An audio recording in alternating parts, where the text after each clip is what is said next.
Hey there! Hope you are having a great Friday or Saturday or whenever you are watching this. I hope that you are ready and excited for a great weekend. I know that I am. And I wanted to talk today a little bit about one of the comorbids that is commonly associated with Tourette syndrome, and that is ADHD or ADD. And I have this love-hate relationship with ADD, ADHD. Number one, it helps the synapses fire so much faster, just like the Tourette's does. And there's this, oh my gosh, there's so much energy, and that's so exciting and so wonderful. But when it comes to ADD and ADHD in children, mine anyway, it drives me insane. Like, to the limits, insane. You can tick all day long. I don't care what your ticks are. Like, it doesn't faze me in the slightest. Caden had a pterodactyl tick a couple of years ago, or I guess a year ago. Anyway, and screeching, ear piercing. It was annoying, but oh my God, any day of the week, I will take a screech, I will take a bark, I will take whatever the tick is, and however disruptive it is, I will take that over ADD, ADHD in a heartbeat. And I don't know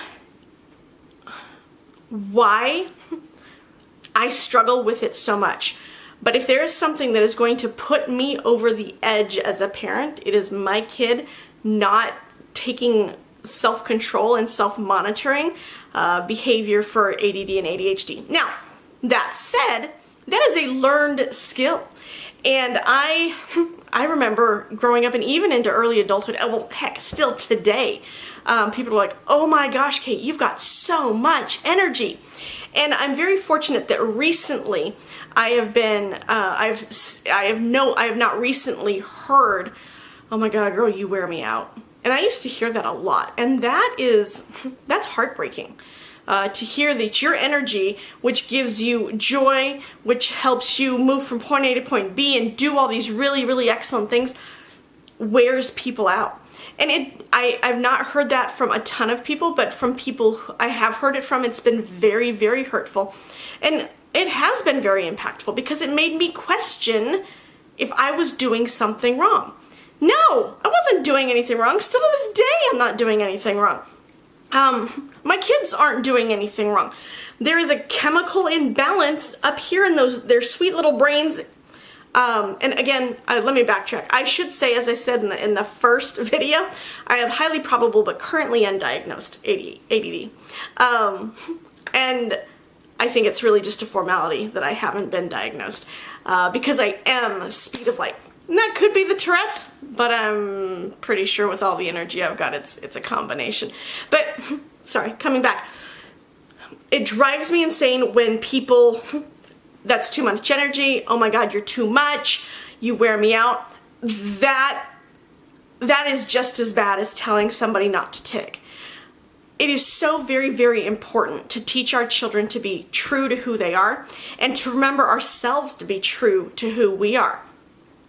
And so I struggle with that with the ADD, but not because it's too much energy, but because there comes a point when that energy does need to be harnessed, does need to be controlled so that we can remember things, so that we can follow instructions, so that we know how to rein in some of the energy and the excitement, because like I spoke about in one of the earlier videos, there's this balance in communications. We're responsible for a very good portion of the majority of the message in whatever form that we are communicating. We're responsible for the majority of it. 20% of it, 25% of it is on the receiver, is on the other people in the room that are going to receive it to adapt and adjust and understand that the way we communicate is who we are. But the majority of it is on us. So that means that we have to be able to read the room. We have to be able to remember, you know, in front of this person, I am going to be okay if I consciously focus and bring that energy level down, take a deep breath, speak more precisely, speak more slowly, and breathe more deeply. And what that does is that helps me remember who I'm speaking to. It also helps the other person absorb my energy much more because I've still got the energy, but I'm slowing it down. And in teaching our children how to do this, we're teaching our children how to live in the world around them. And so with Caden, with Slada, it's a matter of, whoa, okay, let's take a breath and let's talk this through again. We're still in the very early stages where they're learning. They're figuring out their bodies. They're figuring out what is okay, what is not okay, what behaviors are all right. And so I struggle to remember that they don't have all the skills. And heck, I didn't learn to do this until I was in my 20s, early to mid 20s actually, before I figured out how to rein some of this energy in and pay really close attention to the nonverbals that I was getting from other people, and what were the comments, and how did that influence how I communicated later. And we want to let our kids experience life and figure out what works for them, but I do know personally that there are people for whom we're just too much. And as much as that sucks, and as much as it really sucks to hear it, it's an important lesson in understanding how to function and survive and frankly thrive in the world and in today's society. And so I just took Slada to the store to buy something, and I came home and I noticed it on the counter and I said, "Hey Slada, go pick this thing up and put it away." And she said, "Where is it?" And I said, "You had it last." And she said, "I did?" I said, "Yeah, we talked about it out by the car. You take this in and put it away." And I swear it was a flashback to me in my early 20s before I had my diagnosis of Tourette's and how I would park the car after work and I'd be like, okay, I'm going to go hang out my coat, I'm going to do this, I'm going to go do this.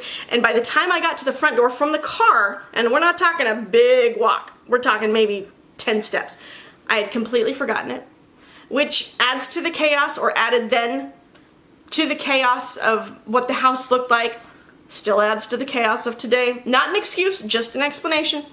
And so I realized, boy, not only do we have to work with Slada to harness her energy in terms of being very focused on schoolwork when it's necessary, or cheer or tumbling, or the things that she needs the attention to follow instruction with, but also the remembering piece. And that's where I struggle the most. That's where I did have to take medication in order to figure out what it felt like for my brain to slow down.